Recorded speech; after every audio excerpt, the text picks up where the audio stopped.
Welcome to the final video lecture for Chapter 10. In this video lecture, we are going to cover some various treatment procedures for cardiovascular disorders, as well as circulatory disorders. Now, the circulatory system is made up of all the blood vessels of the body, which include veins and arteries. We are just going to cover disorders of the veins in this video because there aren't a whole lot of disorders of the arteries, and of the ones that we haven't already talked about in previous chapters, I just don't find them as important, and I'd like to keep this video rather short for you. So the only disorder of the artery that I would find important enough to teach you would be aneurysms, but we've talked about aneurysms in Chapter 9, so I'm just going to cover disorders of the veins. So why don't we start with that? The first disorder of the veins is thrombophlebitis. That root thromb, or thrombo, means a blood clot. Phleb means vein, and itis means inflammation. So thrombophlebitis is inflammation of the lining of a vein, which allows clots to form a lot easier. So that's where you get that thrombophlebitis. Now that's not one of your terms, but just phlebitis is one of your terms, and that means inflammation of the veins just in general. Okay, so phleb means vein, itis means inflammation, phlebitis is inflammation of the veins. Now, an example of phlebitis is varicose veins or spider veins. You might have seen these before.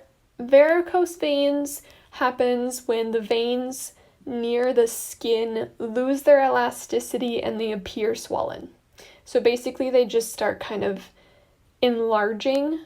They're not actually inflamed like swollen, they just appear swollen. But as they sort of lose their elasticity, they become larger in diameter. And as they become larger in diameter, the valves that help to pump the blood back to your heart through your veins become incompetent, meaning that they don't fully close, which causes blood to flow backward and pool, usually in your legs. You might have heard of spider veins, which are really just varicose veins, but in the smaller veins. So if you look at the picture, varicose veins are in like kind of larger, near to the skin veins, and spider veins are more the really small veins. So varicose veins are usually caused by obesity, prolonged standing. If you have a family history of them, you're more at risk. Really, the only medical procedure used to eliminate varicose veins and spider veins is called sclerotherapy.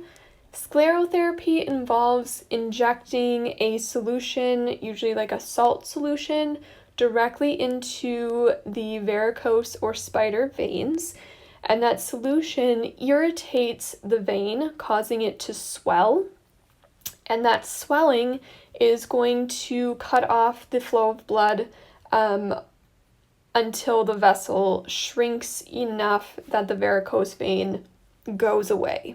So that's sclerotherapy. The last disorder of the veins we will talk about is called deep vein thrombosis, or DVT, which is one of your abbreviations. Thrombosis is the formation of a clot, so deep vein thrombosis is the formation of a blood clot in a deep vein due to some sort of reduced blood flow. So risk factors for DVT include really any mode of sitting a lot. Like if you are literally immobilized, like being paralyzed, if you go through surgery and you are in a hospital bed for a long period of time, going through prolonged travel. There are some medications like contraception.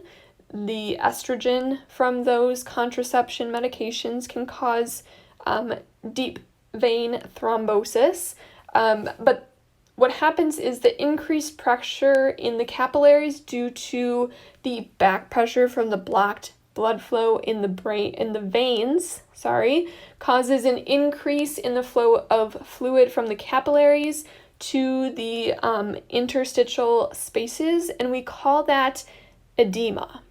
Now, edema is one of your words, and it's an accumulation of fluid in cells and tissues. So because you have this blockage in your deep veins, a lot of the fluid in your blood is going to escape into the surrounding tissues because there's nowhere else for it to go. So that's what edema is. A major complication, obviously, of deep vein thrombosis is that a piece of that blood clot can break off and travel through your body via your bloodstream and get lodged in your lungs. These embolisms, right, a part of a blood clot breaking off and traveling elsewhere is an embolism. We have talked about those getting stuck in your brain and causing strokes, but because the next stop for the blood when it starts in the vein is your lungs to get reoxygenated, if a piece of this blood clot should break off, it's going to get stuck in your lungs, and that is called a pulmonary embolism, and those can also be deadly. Okay? When you have a blood clot in an artery, those are going to most likely travel to your brain and cause a stroke. Now, the grossest thing about edemas, if you look at this picture, like that is a leg that clearly there is some edema there. When you push on it, like that's all fluid. So when you push on it, it literally causes an indent where your finger was. So I can't look at that picture. Now, there are a ton of different treatments for a lot of these cardiovascular disorders, but I'm only going to cover a handful, and I'm only going to cover them very briefly. So we talked in Chapter 9 about thrombolysis, which is the dissolving of a clot, so I'm not going to cover that in this chapter. The next one is artery cleaning angioplasty, which is new to you probably. So angioplasty, which is one of your terms, is the kind of reopening of a blocked blood vessel. So what happens is surgeons are going to go in with what we call a balloon-tipped catheter, and they go to where the blockage is in your blood vessel. And they are going to, like if you look at A, right, that's the balloon-tipped catheter. It finds where the blockage is. In B, they blow the balloon up with air. And when the balloon at the tip expands of that catheter, it pushes the plaque that is causing the blockage in the vein or artery. It pushes it back against the walls, which reopens that blood vessel. So that's angioplasty kind of in a nutshell. Another treatment is a stent. A stent is a wire mesh tube that is inserted into, like if you were to have a blockage cleared out, they might insert a stent to keep the arteries open and prevent them from closing up again. So it's literally a wire mesh tube that gets inserted into your blood vessel to prevent it from collapsing again, and kind of reduces your chances of plaque buildup getting to the point that it closes it off completely. So a coronary artery bypass graft, also known as CABG, is a treatment option mostly for people with extensive disease in several arteries. It's a really interesting treatment option because what surgeons do is they collect healthy blood vessels from other parts of your body, and then they use those healthy blood vessels to basically make a detour or a bypass for blood around the blocked coronary arteries. So blood still gets where it needs to go, but it's like the surgeons are paving a new road for that traffic of blood so that it doesn't hit that blockage. And this is just the easiest solution usually if there is someone out there who has multiple blockages. Like in this picture, there's 2 blockages. Sometimes this CABG procedure is a lot easier to do and a lot safer than to try and remove those blockages. So that is CABG, and that is one of your abbreviations. Another treatment is called rotational atherectomy, and you'll see in a second this is not a very common treatment option because it basically takes this really high-speed rotational device.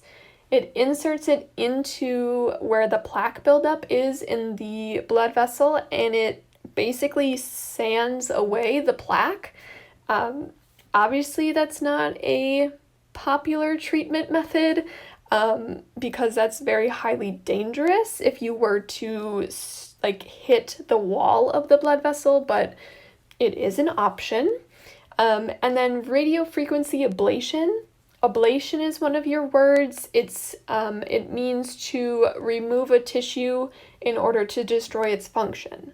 So radiofrequency ablation uses a catheter with an electrode in its tip to destroy cells from which an abnormal cardiac rhythm is originating.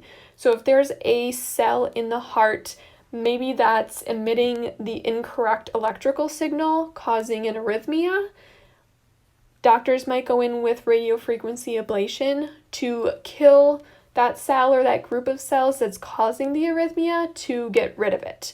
So that's radiofrequency ablation.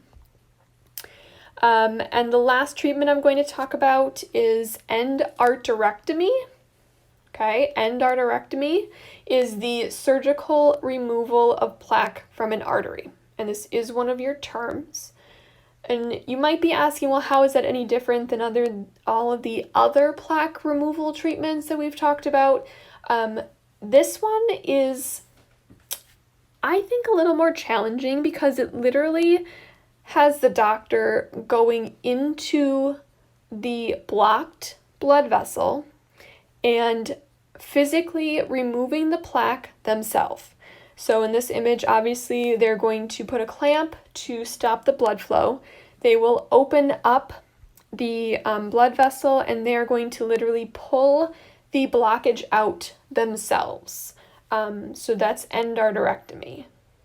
And that is going to be it for chapter 10.